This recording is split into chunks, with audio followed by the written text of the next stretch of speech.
మేము మంత్రి శ్రీదేవి కోసం వస్తున్నాం.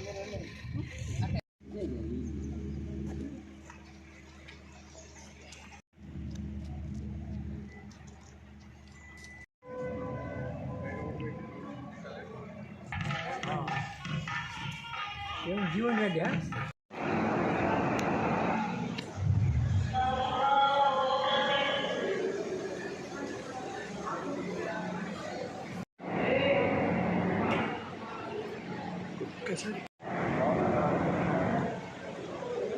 సేనాధిపతి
మేడం బాగుందరా?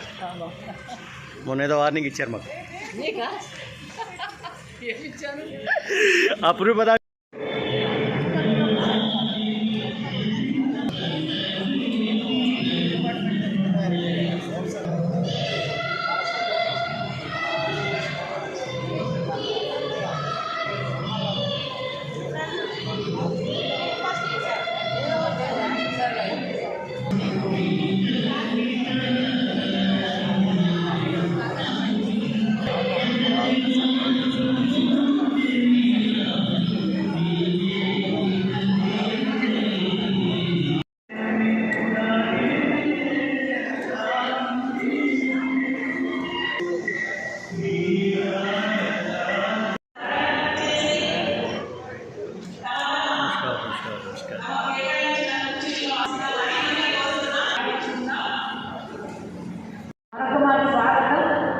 వారందరూ ఇచ్చేసి ముందు వరుసలో కూర్చోవలసిందిగా కోరుకున్నా. అలాగే మన ఇందూరు అందరికీ నమస్కారం. ఈరోజు ఒక పండుగ. ఇది సాహితీ కళాకారులను సన్మానించుకునే పండుగ. సాహితీ కళా సమాధాన పర్వక వయస్సులో దాదాపు దినము 10 గంటల నుంచి మధ్యాహ్నం 3:30 కూడా మనం ఈ కార్యక్రమాన్ని నిర్వహించుకోవచ్చున్నాం. అయితే ఇది ఒక పండుగ మనకు జ్ఞాపకాలను విశదంగా దాచుకునేటట్టుగా నిర్వహించుదామని అందరినీ కోరుకుంటూ మరి ఇంకా ఎందుకంటే వాళ్ళు ఆ సీట్లలో కూర్చుంటున్నారు కదా, పూర్తిగా కూర్చోండి. సంపూర్ణంగా వచ్చినప్పుడు అప్పటికి తీస్తున్నాము. సంపూర్ణంగా వచ్చిన తర్వాత అప్పుడు ఇంకా గ్యాప్ ఉన్నాయి కదా.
వైద్యపరమైన రక్షణ సేవలను సామాన్య గ్రామీణ స్థాయి వరకు తీసుకురావడానికి విశేష కృషి చేసిన గౌరవమైన నెహ్రూ గారు సేవా రంగ విభాగంలో ఎంతో సంవత్సరాలుగా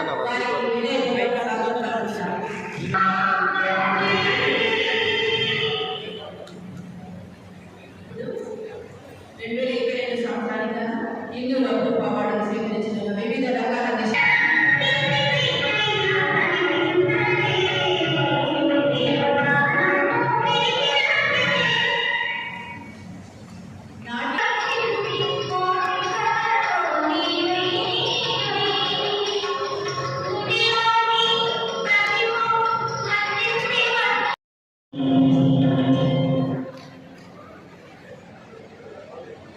అధ్యయనంలోను అవగాహన విద్యలోను విశేష ప్రతిభా సంపన్నులు డాక్టర్ గడప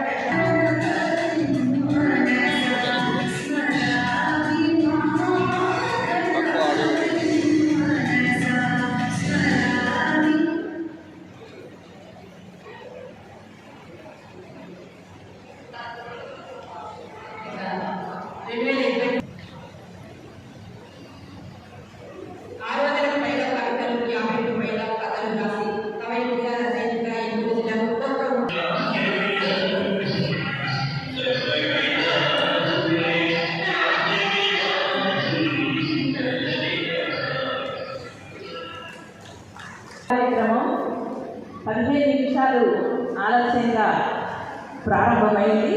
అయినప్పటికీ మనం దీన్ని మేకప్ చేసి సుసంపన్నం చేసుకుందాం. మరికొంతమంది అవార్డు గ్రహీతలు రావాల్సి ఉంది, వారిని ఆహ్వానించుకుందాం.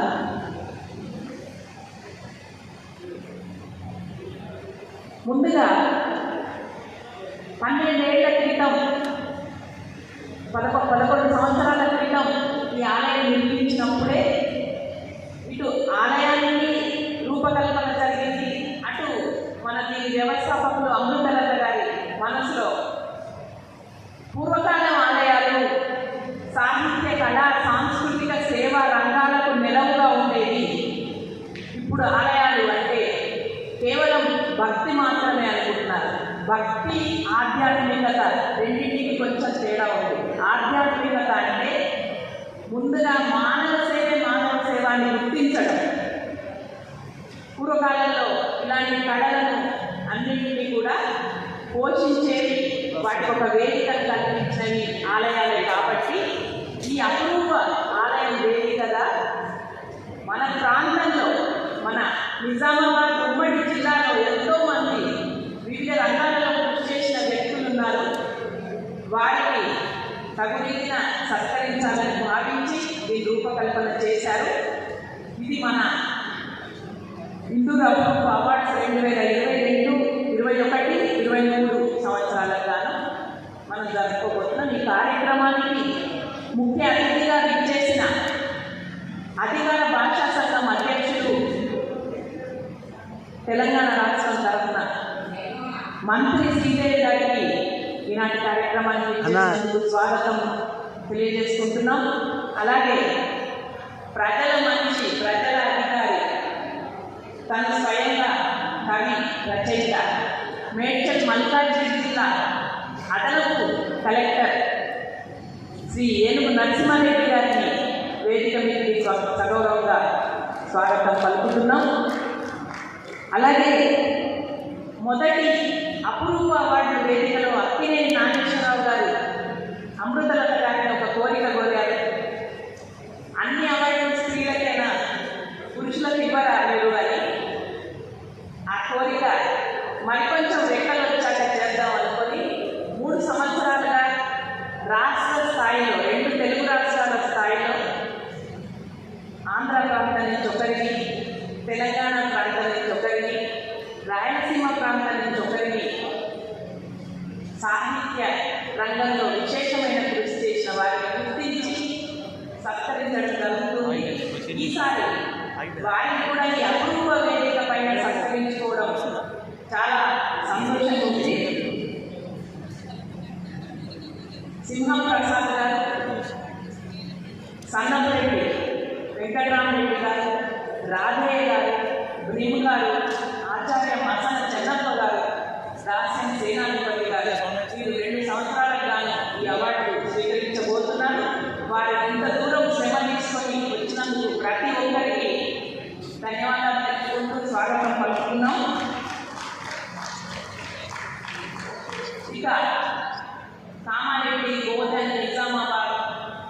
ప్రాంతం సాహిత్యానికి పుట్టినిల్లు.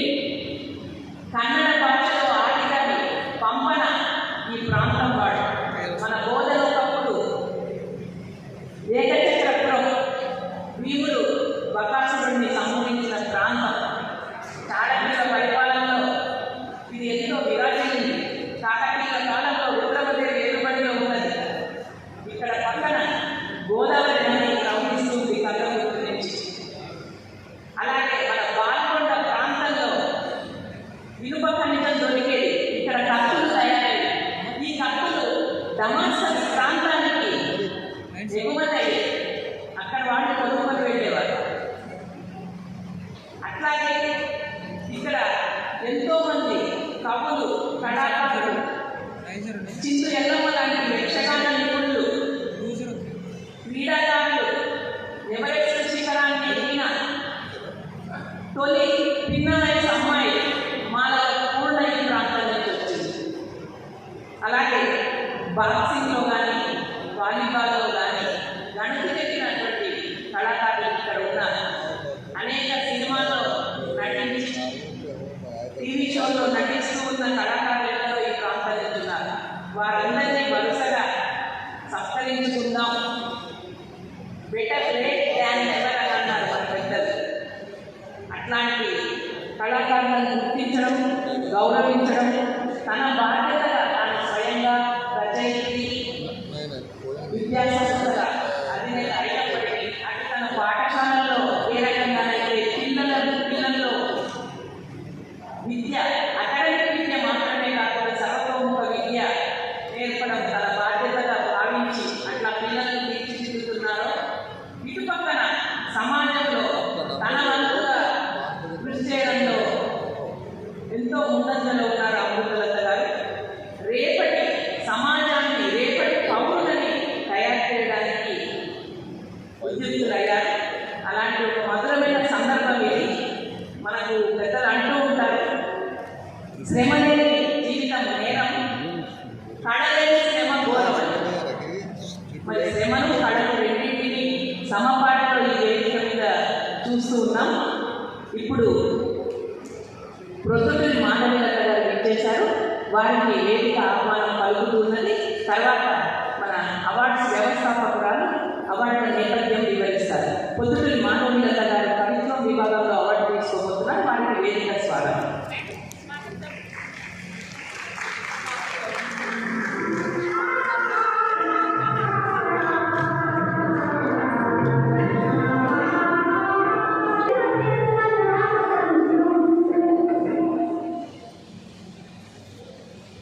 ఇప్పుడు వేదికపై ఉన్న అతిథులు జ్యోతి ప్రకాశం చేసి ఈ కార్యక్రమాన్ని శుభారంభం అందించాల్సిందిగా కోరుతున్నాను. వీలైన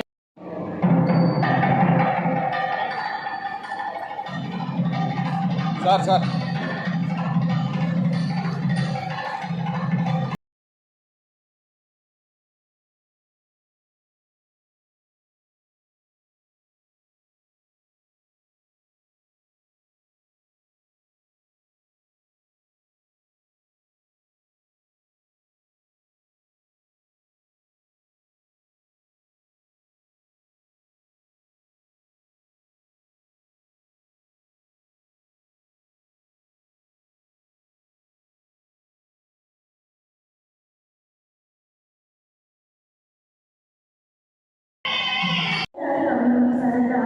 Triple 8.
పత్రికల్లో రచయితుల కథలు సీరియల్స్ రావడం నాకు ఆశ్చర్యాన్ని కలిగించింది.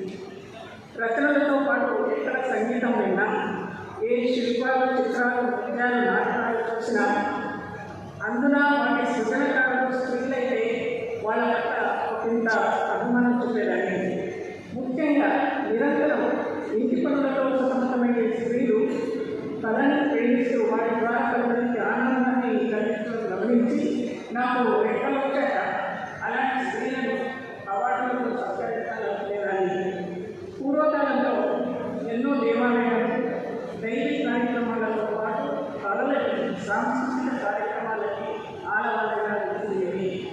శ్రీ అపూర్వ వెంకటేశ్వర స్వామి ఆలయాన్ని నిర్మించేప్పుడు ఆలయ ప్రాంగణంలోనే సదా సంగీత సాంస్కృతిక కార్యక్రమాలను జరగాలని, నిష్ణాతులైన కళాకారులను సత్కరించాలని సంకల్పించాను.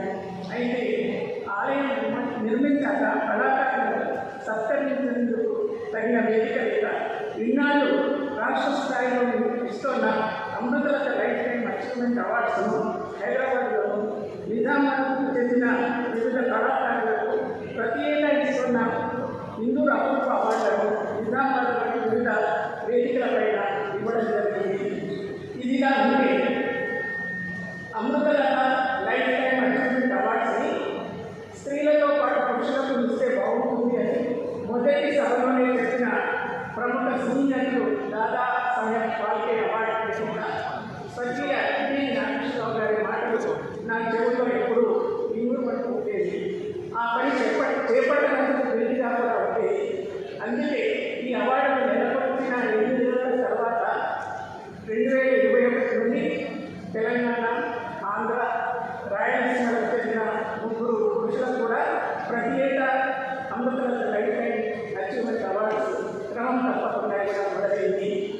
వృత్తి ధర్మంలో నిర్వృత్తి నిజాయితీలతో నడుచుకునే ఉన్నత వ్యక్తిత్వం ఉన్న తెలంగాణ రాష్ట్ర అధికార భాషా సంఘం అధ్యక్షురాలు శ్రీమతి శ్రీదేవి గారి ఆహ్వానానికి మన్నించి ఈ కార్యక్రమానికి ముఖ్య అతిథిగా వచ్చేసినందుకు ముందుగా వారికి మా ధన్యవాదాలు సమర్పించుకుంటున్నాను. ప్రముఖ కవి, రచయిత, సాహితీ విమర్శకులు, విధి నిర్వహణలో నిబద్ధత, నిక్కచ్చితనంతో ప్రజల మన్ననలను అందుకుంటున్న మేడ్చల్ మల్కాజిగిరి అడిషనల్ కలెక్టర్ శ్రీ ఏనుగు నరసింహారెడ్డి గారికి ప్రత్యేక కృతజ్ఞతలు. విశేషించి వీరు ప్రముఖ రచయిత కూడా. అమృతలత జీవన సాహిత్య పురస్కారాలను, హిందూ అపూర్వ అవార్డులను స్వీకరించడానికి వచ్చేసిన కళాకారులకి, రచయితలకు, అవార్డు గ్రహీతల గురించి అద్భుతమైన ప్రత్యేక వాక్యాన్ని రాసి అభినందన సాధనకి అందాన్ని చేకూర్చిన రచయితలకు, ప్రత్యేకతలకు, కార్యక్రమాన్ని తెప్పించేందుకు వివిధ ప్రాంతాల నుండి వచ్చేసిన బంధువు, మిత్ర, శ్రేయోభిలాషులకి, కళాభిమానులకి, ప్రింట్ అండ్ ఎలక్ట్రానిక్ మీడియా సోదరులకి, విద్యార్థులకు సాదర స్వాగతం. అందమైన ఈ దేవాలయ ప్రాంగణంలో శ్రీవారి అపూర్వ కళ్యాణ మండపం నిర్మించాక నేను ఆశించిన విధంగా ఈ ప్రాంగణంలోనే ఈ అవార్డ్స్ ప్రదానోత్సవం జరుగుతున్నందుకు వాటి సంతోషిస్తూ ఈ ప్రదానోత్సవానికి విచ్చేసిన ప్రతి ఒక్కరికి మరోసారి స్వాగతం పలుకుతున్నాను. మరి మంత్రి శ్రీదేవి గారు ఈనాటి మన ముఖ్య అతిథి, తెలంగాణ రాష్ట్ర అధికార భాషా సంఘం అధ్యక్షులు, వారిని చిరు సత్కారం స్వీకరించాల్సిందిగా కోరుతూ వారిని పరిచయం చేయాల్సిందిగా కిరణ్ బాల గారిని కోరుతున్నాను.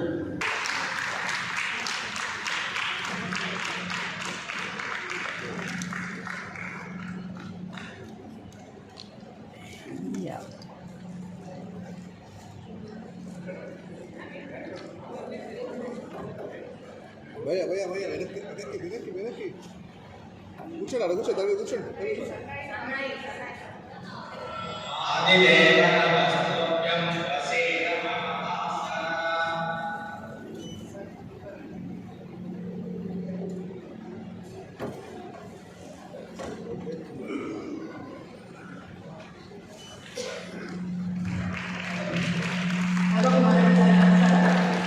ఒక ఆదర్శ కోసం ఎన్నో అడ్డంకులను ఆదుకోవాలని మరియు కుట్ర రూపట్టలను అవలీలగా తెలంగాణ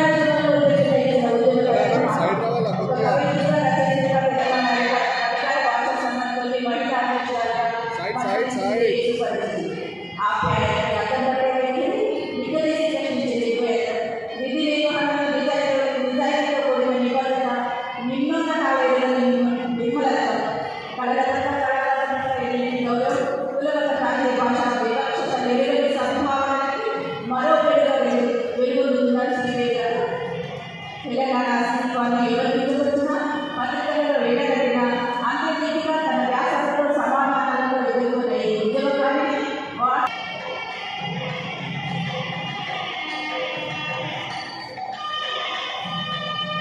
ప్రజామతం ఇదే ఆయన విశిష్ట వ్యక్తిత్వం. Public service commission group 2A రాష్ట్ర స్థాయిలో 2వ ర్యాంక్ సాధించి డిప్యూటీ తహసీల్దార్గా ఎన్నికైన వారు మెదక్, నిజామాబాద్, సంగారెడ్డి, సిద్దిపేట, కరీంనగర్, హైదరాబాద్, రంగారెడ్డి జిల్లాలలో ఉద్యోగాలు నిర్వర్తించి ప్రస్తుతం మేడ్చల్ మల్కాజ్గిరి జిల్లా అదనపు కలెక్టర్గా విధి నిర్వహణలో ఉన్నారు. పాఠశాల విద్యార్థి దశలోనే సాహిత్యంపై మక్కువ ఏర్పడింది. 10వ తరగతిలోనే ఓ బాలల మాసపత్రిక నిర్వహించిన బాలల నవలల పోటీకి ఊరువాణి అనే నవల రచించారు. రెవెన్యూ అధికారిగా నిరంతరం సవాళ్లతో ఒత్తిడితో కూడిన ప్రభుత్వోద్యోగం చేస్తూ కూడా తనలోని మానవీయతను, కవిత్వపు తడిని ఇంకోకుండా తీసుకున్న గొప్ప వ్యక్తి ఆయన. సాధారణంగా ఉద్యోగస్తులు ఎవరైనా వారి కోణంలోంచే ప్రపంచాన్ని చూస్తూ తమ చర్యలను సమర్థించుకుంటారు. కానీ స్వయాన సోదరులు రాజారెడ్డి గారికి స్వాగతం.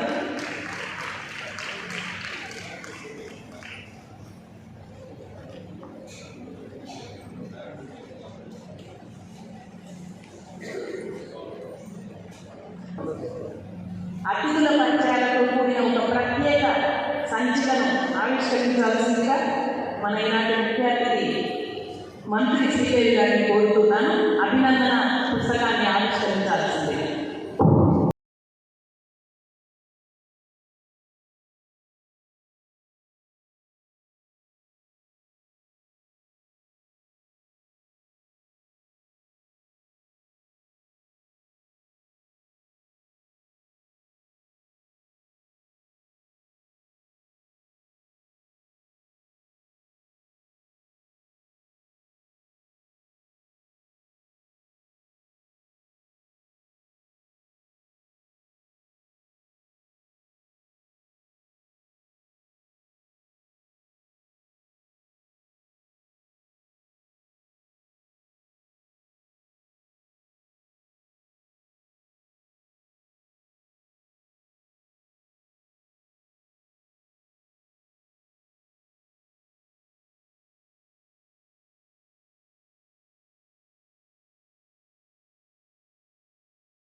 ముఖ్య అతిథిగా చేసి మన అవార్డు గ్రహీతలను సత్కరించుకోబోతున్న మంత్రి శ్రీదేవి గారిని మాట్లాడాల్సిందిగా కోరుతున్నాను.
అత్తగారి ఇంటికి వచ్చినంత సంతోషం అనిపిస్తుంది.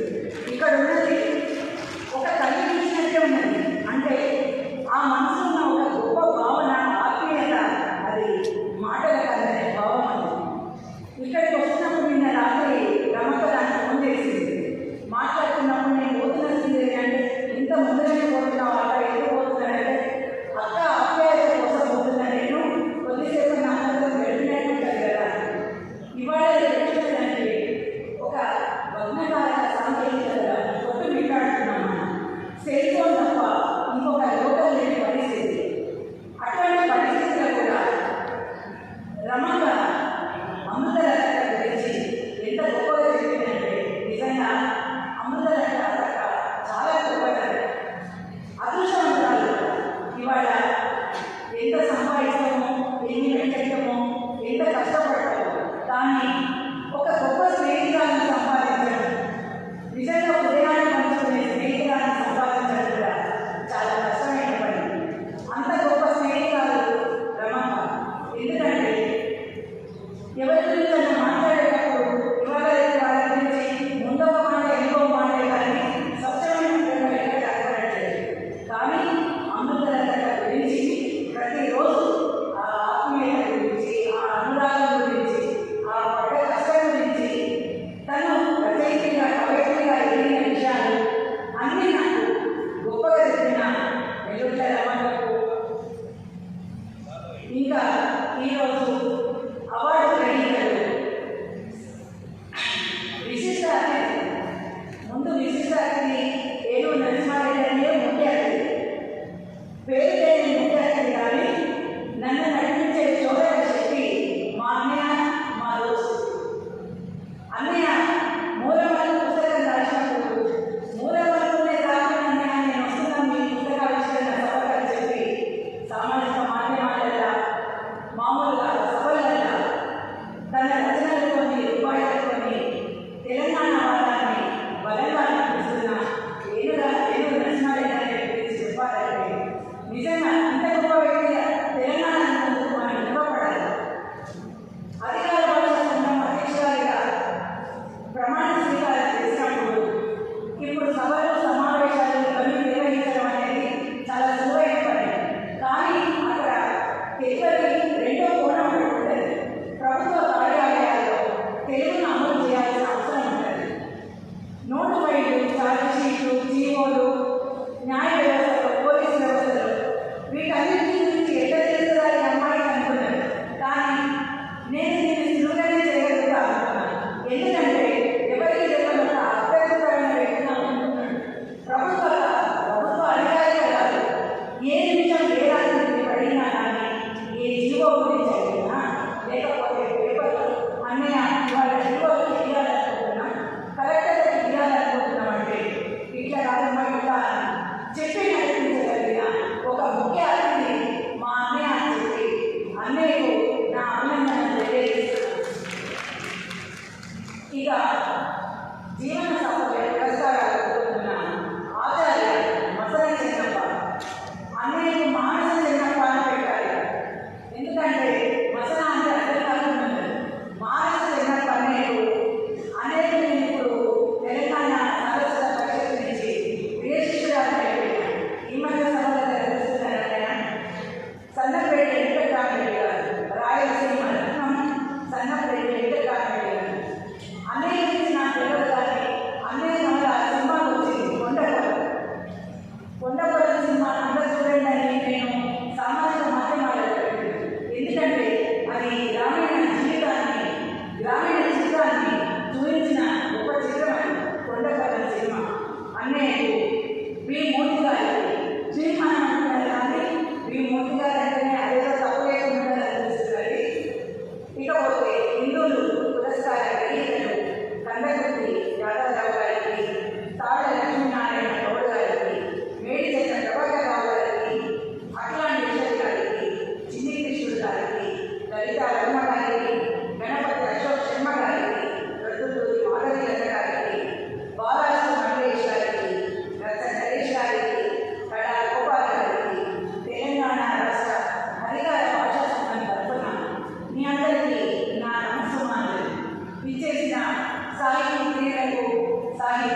ఇందులో అవార్డు ద్వారా ప్రతి రంగంలో ఉన్న నిష్ణాతులైన వారికి రక్త ప్రతిష్ఠులకు ఈ అవార్డు ఇవ్వడం అనేది చాలా గొప్ప విషయం.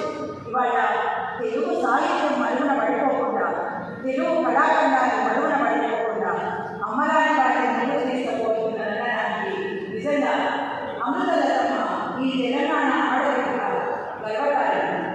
మనకు హైదరాబాద్లో కూర్చున్నంతసేపు ఎక్కడేం జరుగుతుందో తెలియదు.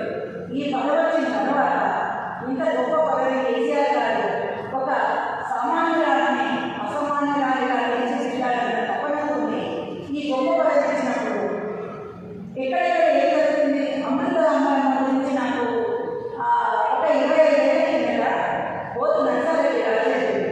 అమ్మ నీలాగానే నిజామాబాద్లో అమృత లతమ్మ ఉన్నారు, మంచి కథలు రాస్తారు, గంగారెడ్డి గారి దోస్తు నర్సారెడ్డి గారు. వాళ్ళు చెప్పినప్పుడు తెలిసినాను అమ్మ గురించి. కానీ ఇవాళ చూడడం అనేది నాకు అదృష్టంగా భావిస్తున్నాను. ఎందుకంటే ఒక కవి చెప్పినట్టు మురుగు కాలువలలో అత్తల తల్లులు ఎంతకాలం బతకడు, నది ప్రవాహం లాగా నువ్వే నది జలాలపై విస్తరించాలి కదా. ఆ విస్తరించే తన స్వావలంబనతోని తన శక్తి మీద తను నలువైపుల మహిళలోకానికి తన ప్రవాహాన్ని పంచుతున్న రసవత్ గంగాదేవి అమృతమ్మ. బాల్య దశలోనే పువ్వు పుట్టగానే పరిమళించినట్టు విద్యార్థి దశ నుండే విద్యార్థులకు సమాజం కోసం కాకుండా, ఒక సర్టిఫికేట్ కోసం కాకుండా విభిన్న ప్రక్రియలు, వ్యాస రచన పోటీలటువంటి నృత్యాలు, నాటకాలు, కవితలు, గేయ రచనలు, వీటన్నింటినీ ప్రోత్సహించుకుంటూ విద్యా సంస్థలను నడిపించుకుంటూ విద్యార్థులను గొప్ప గొప్ప ఇంజనీర్లుగా, కళాకారులుగా, డాక్టర్లుగా, ఉన్నత అధికారులుగా తీర్చిదిద్దుతున్నట్లో అమ్మ పాత్ర ఎంతో ఉంది. ఇది అభినందనీయం. ఎందుకంటే ఇవాళ ప్రకృతితో మమేకమైపోయి రచనలు చేసే రచయితలు లేదు, కవులు లేదు, గాయకులు లేదు.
అబ్రహాం లింకన్ అని ఒక మహాభక్తుడు ఉన్నాడు. ఆయన ఏమన్నాడంటే, గంట సేపు మాట్లాడాలని ఏమి ఆలోచించాల్సి తెలియదు, 10 నిమిషాలు మాట్లాడాలంటే గంట కొద్ది ఆలోచించాలని చెప్పాడు. నెల్లూరు రామాజీ గారు ఇందులో 5 నిమిషాలు మాట్లాడాలని చెప్పాడు. 5 నిమిషాలు దాన్ని మంత్రి శ్రీదేవి గారు చాలా బ్రహ్మాండంగా వాయిదేట్ చేశారు. నేను అంతగా వాయిదేట్ చేయలేదు, ఎందుకంటే సభ చాలా పెద్దగా ఉంది. నిజానికి వేదిక మీద ఉన్నటువంటి ఒక్కొక్క వార్త మహాభక్తులు వాళ్ళు. నాకు ఇక్కడ అమృతకారి అవార్డు ఫంక్షన్ కోసం వస్తూ ఉంటేనే ఒక గొప్ప ఫీలింగ్ నా మనసులో క్రియేట్ అయింది. దానికంటే ముందు నేను ఒకసారి తెలంగాణ రూపాయలు మీద రాసినటువంటి తెలంగాణ రూపాయలు పుస్తకంలో రాసినటువంటి ఒక స్టాండ్ ఉంటుంది. మనసారా గర్భవలు మాధుర్యం ఆమెలో, కడుపారా ఏడవలు మాధుర్యం ఆమెలో, మనసారా గర్భవలు మాధుర్యం ఆమెలో, కడుపారా ఏడవలు మాధుర్యం ఆమెలో, వేదనం లేదు తీరతలే ఆమె ఉనికి, తోటంతా వికసించే పన్నీవరం ఆమెలో అని నేను ఒక సగటు స్త్రీ గురించి తెలంగాణ రూపాయలలో 250 స్టాండ్లు రాశాను.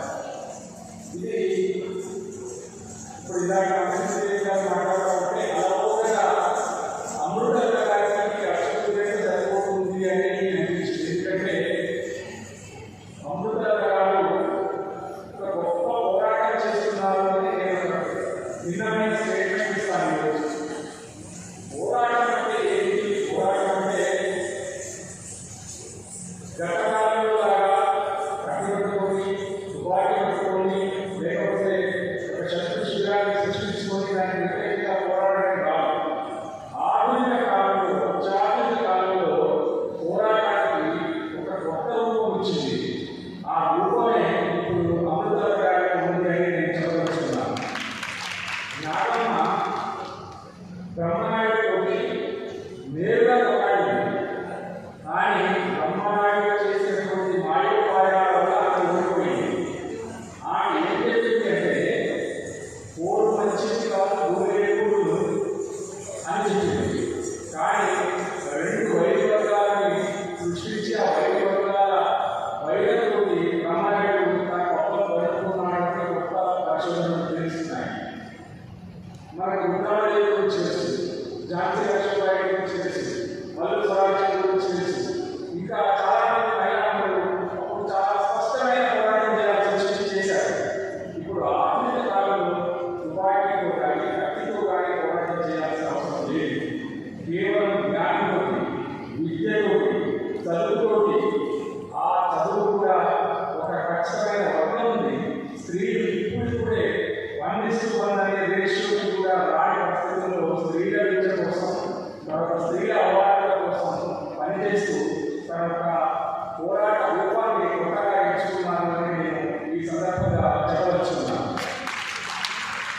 ఎందుకంటే అక్కినే నాగేశ్వరరావు లాంటి పెద్ద చెప్పేటప్పుడు వారి స్త్రీల పక్షపాతం, స్త్రీల పక్షపాతంలో ఉన్నటువంటి అక్కడే కావచ్చు. ఇక్కడ మొత్తం ఆంధ్రప్రదేశ్ 23 జిల్లాలు కలిసినప్పుడు కూడా నిజామాబాద్ జిల్లాలో పురుషులు స్త్రీల సంఖ్యలో పురుషులు స్త్రీల కంటే తక్కువ ఉన్న ఒకే ఒక జిల్లా నిజామాబాద్ జిల్లా. ఇది ఊరికే క్యాలిక్యులేషన్ కోసం చెప్తున్నాను. కానీ మొత్తంగా చూసినప్పుడు ఒక రచయితగా ఉంది, కవయిత్రిగా ఉంది, ఒక జర్నలిస్ట్గా ఉంది, ఒక విద్యావేత్తగా ఉంది. తను PhD 65 సంవత్సరాల వయసులో PhD నుంచి వచ్చేటటువంటి ఫలితాలను తన నిజామాబాద్ జిల్లాలో విద్యా సంస్థలకు కేటాయించినటువంటి ఒక గొప్ప ఆదర్శమూర్తి అమృత గారు. అమృత గారు రాసిన పుస్తకం ఏంటి? నా ఏకాంత బృందగాను.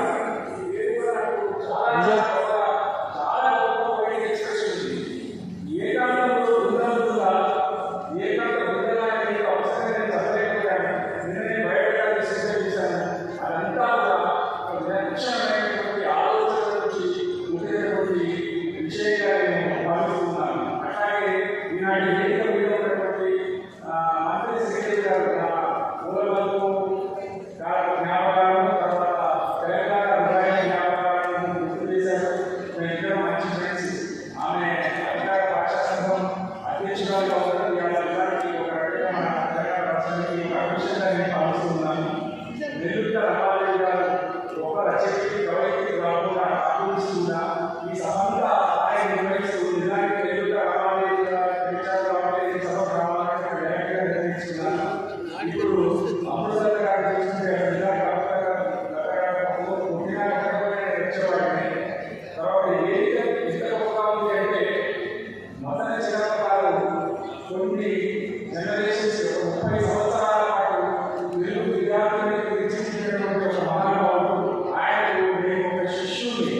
అట్లాంటి గురువుగారు ఈరోజు ఈ వేదిక మీద భవనం తీసుకుంటున్నారు.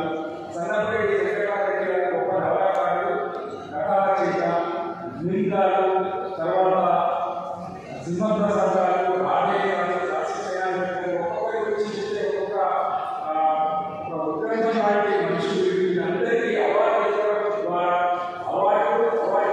పరస్పర పూర్వకాలుగా ఉన్నటువంటి వేదిక ఇది. ఇట్లాంటి సందర్భాలు చాలా అద్భుతంగా ఉంటాయి. ఇక్కడ ఇందాక దేవత రమాదేవి గారు కన్నడ పుట్టినటువంటి ప్రాంతం చెప్పారు. ఇంకా అప్పుడు ఏంటంటే సింహాసన కాంపిటీషన్ రాసినటువంటి కొరవి గోపరాజు గారు పుట్టిన జిల్లా ఇది. ఆయన 32 సాధించిన కథల్ని మొత్తం దేశమంతా పరపరగా చదువుతున్నటువంటి ఒక గొప్ప చారిత్రక జిల్లా ఇది. ఈ జిల్లాలో ఈ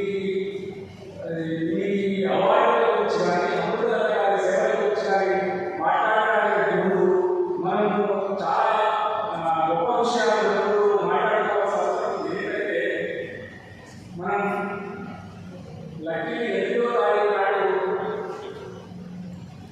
ప్రపంచ మహిళా దినోత్సవం అనేది ఒకటి జరుపుకుంటున్నాం. మహిళా దినోత్సవం నాడు ఒక మహిళలకు అవార్డు ఇవ్వడమే కాకుండా మహిళలకి పురుషులకి అవార్డు ఇవ్వడమే కాకుండా ఒక గొప్ప సాహిత్యాన్ని ప్రతిష్ఠిస్తూ గొప్ప సాహిత్యాన్ని సపోర్ట్ చేసినటువంటి వ్యక్తిగా మనము అమృత గారి అవార్డులను ఈరోజు చూడాల్సిన అవసరం ఉంది. అమృత గారు తెలుగు సాహిత్యకారులను ఎంత గొప్పగా గౌరవిస్తున్నారో మనం బయట విభిన్న ప్రాంతాలలో ఉన్నటువంటి చాలా రచయితలు బౌద్ధులు కూడా కొన్ని ప్రాంతాల్లో ఒక్కొక్క అవార్డులు ఇవ్వడం జరుగుతుంది. కానీ ఏంటంటే మన తెలుగు సాహిత్యాన్ని బయటకు పంపించే ప్రయత్నం ఏదైనా జరిగితే బాగుంటుంది అని ఈ వేదిక ద్వారా నేను అమృత గారికి తర్వాత వేదిక గొప్ప సాహిత్య సంస్థలకు నా రిక్వెస్ట్ ఏంటంటే గతంలో కూడా చాలా ఏదైనా మాట్లాడుకోవడం జరిగింది. మనము ఒక రవీంద్రనాథ్ ఠాగూర్ గీతాంజలి 10-20 వర్షాలు అందుబాటులో ఉన్నాయి. తర్వాత గోపీచంద్ గారి నవలలు, ప్రేమచంద్ గారి నవలలు ఎన్నో అనేక అందుబాటులో ఉన్నాయి. కన్నడ నవలలు చాలా రోజులు వస్తున్నాయి. తెలుగు కవిత్వం కానీ తెలుగు కథ కానీ ఈ స్థాయిలో బయటికి పోవడానికి లేదా బయట చేయడానికి ఏదైనా ఒక ప్రయత్నం చేస్తే బాగుంటుంది అని ఈ సందర్భంగా నేను ఒక సూచన చేయదలుచుకున్నాను. ఎందుకంటే మనం వేరే రాష్ట్రాల్లో ఎక్కడైనా అంటే మీ తెలుగు గురించి మన తెలుగు గురించి మన తెలుగు వాళ్ళ గురించి వాళ్ళకి తెలియదు. ఎందుకు తెలియదు అంటే మనకు తెలుగు వాళ్ళు బయటకి అలవాటాలు బయటకి పోవడం లేదు. వాళ్ళకి మనకి చాలా గొప్పగా మరి మనం అనుకుంటూ ఉన్నాము అని గుర్తించాల్సినటువంటి అవసరం ఉంది. నిజానికి తెలుగు సాహిత్యంలో గొప్పగా ఉందా లేదా అని చర్చ పెడితే చాలా అద్భుతమైనటువంటి గొప్ప గొప్ప సందర్భాలను మనం చెప్పవచ్చు. ఉదాహరణకు ఒక మాట చెప్తారు. వాల్మీకి రామాయణం భారతదేశం అన్ని భాషలకు విస్తరించింది. తెలుగులో ఒక గోరవరాజు రాసిన అక్షరాల రామాయణం ఒక గొప్ప ఏంటంటే రాముడికి సహాయం చేస్తే ఆ ఆయన ఇట్లా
నేను ఆ పుస్తకాన్ని తీసుకొని 20 బయట ఇస్తాను.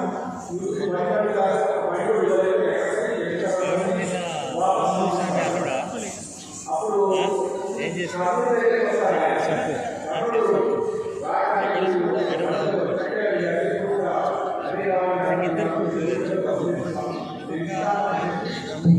లక్ష్మీ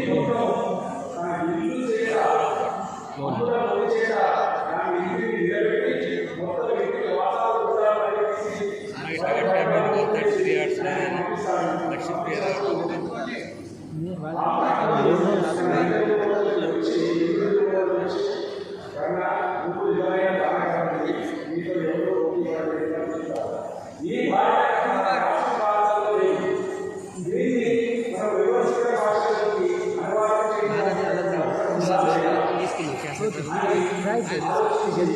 గతంలో చాలామంది మన భాషను సాహిత్యాన్ని బయట తీసుకోవడం కోసం ప్రయత్నం చేయాలని భావించడం జరిగింది. ఈ క్రమంలోనే నేను వ్యక్తి నంది సిద్ధార్థ గారితో పాటు తెలంగాణ సాహిత్య అకాడమీ కార్యదర్శిగా పనిచేసినప్పుడు మేము 2 పుస్తకాలు 165 మంది చేత తెలుగు ప్రభుత్వానికి హిందీలోకి ఇంగ్లీషులోకి అనువాదం చేయించాము. అట్లాగే 35 ప్రసిద్ధ తెలంగాణ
దాన్ని అమృతగారికి వర్తింపజేస్తూ ఒక కార్యక్రమాన్ని ఏర్పాటు చేసి ఈ కార్యక్రమాన్ని నన్ను ఆహ్వానించినటువంటి పెద్దలు అమృతగారికి తెలుగు రవాణా గారికి ధన్యవాదాలు. నమస్కారం. నేను గతంలో అమృతలత గారి సామాజిక సేవ, సాహిత్య సేవ గురించి విన్నాను. వారు కథకురాలు, నవలా రచయిత్రి, కవయిత్రి అని మాత్రమే నాకు ఎక్కువగా తెలిసి ఉండేది. అయితే హైదరాబాదులో అపురూప అవార్డ్స్, జీవన సాఫల్య పురస్కారాలు కూడా 1-2 సార్లు మహిళలకు మాత్రమే ఇచ్చిన సందర్భం ఒకటి నేను చదివాను. మహిళలకు ఇచ్చే ఈ అవార్డులను పురుషులకి కూడా ఎక్స్టెండ్ ఎందుకు చేయకూడదు అని అక్కినేని నాగేశ్వరరావు గారు చేసిన సూచనతోటి తను అటు మహిళలు ఇటు పురుషులు ఇద్దరికి కూడా జీవన సాఫల్య పురస్కారాలు, తర్వాత ఇందూరు అపురూప అవార్డ్స్ రెండు గత 10 సంవత్సరాలకు పైగా కంటిన్యూగా ఇస్తున్నటువంటి అమృతలత గారి కార్యక్రమంలోకి రమ్మని నన్ను ఆహ్వానించగానే నేను చాలా సంతోషపడ్డది. ఏంటంటే అసలు నిజానికి అమృతలత గారి యాక్టివిటీస్ వినడమే తప్ప చూడడం జరగలేదు. కాబట్టి ఒకసారి వెళ్దామని నెల రోజుల కింద ఒప్పుకున్నాను.